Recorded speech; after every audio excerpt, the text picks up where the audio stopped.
Hey friends, I'm Drew and I'm a shopaholic, and today I want to talk to you a little bit about budgeting.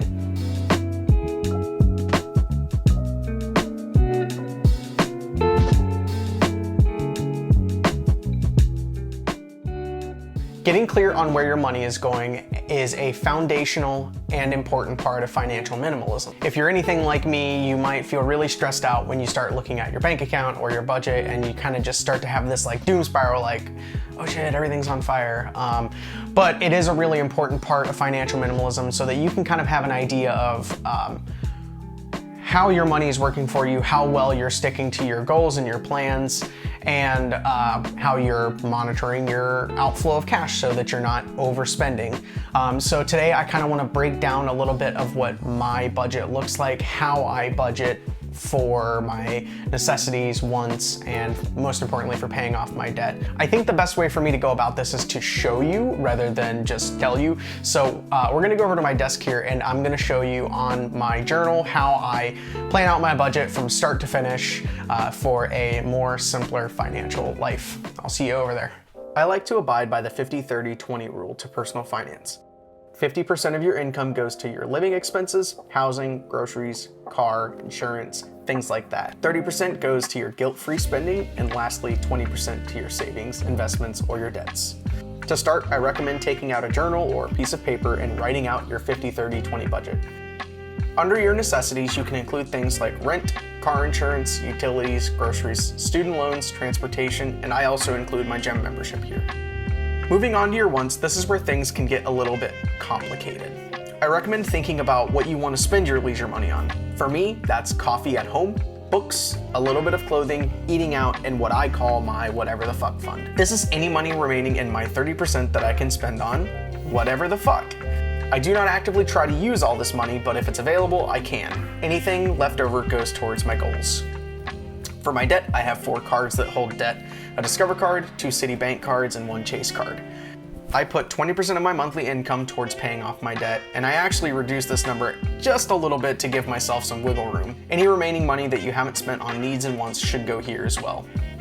Because I'm currently paying around $600 a month on my debt, I'm feeling the tightness in my budget, and I feel like it is not allowing me to reach my goals in a sustainable way. So I think what is more productive is to actually maybe pull back your amount a little bit just to give yourself some wiggle room. And if you have, extra left over, then it's, that's a good chance to put some of that extra money toward your debt. So instead of paying the full $600, I'm going to back it off by about $50 and put $150 towards my minimums on a couple of my 0% cards and my Discover card, and then I will put $400 to any cards that are accumulating interest because you want to pay those off as soon as you can.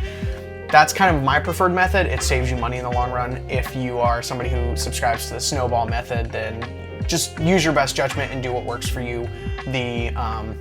I believe they call it the debt avalanche method, just seems to work the best for me. After you've written it out, you can then begin plugging this info into your budgeting software or spreadsheet of your choice.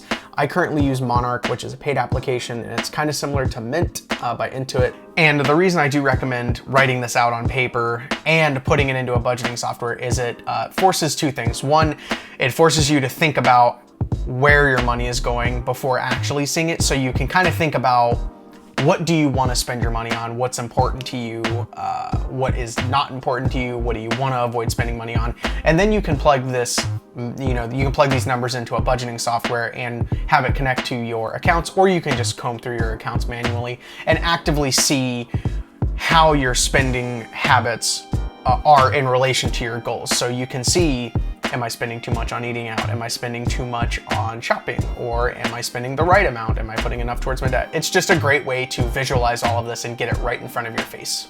And the hardest part of this journey is really being honest with yourself. It's kind of like weight loss in that sense, where when we start losing weight, we often overinflate or underinflate the amount of calories that we're eating. So we think, oh, I'm only eating 115 calories, and lo and behold, you're eating 450 extra.